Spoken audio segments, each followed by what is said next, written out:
المتقين في مقام أمين.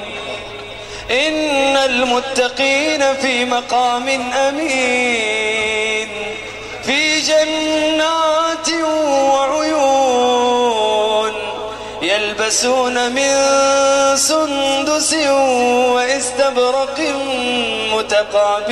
متقابلين كذلك وزوجناهم بحور عين يدعون فيها بكل فاكهة آمنين لا يذوقون فيها الموت إلا الموتة الأولى ووقاهم عذاب الجحيم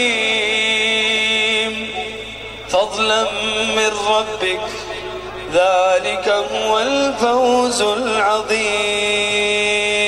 شيخ نايف، في الدنيا 8 أشياء، في الدنيا يا غالية وفي الدنيا يا غالي 8 أشياء: اجتماع وتفرق. نحن الآن اجتمعنا في هذا الملتقى وسوف نتفرق منه.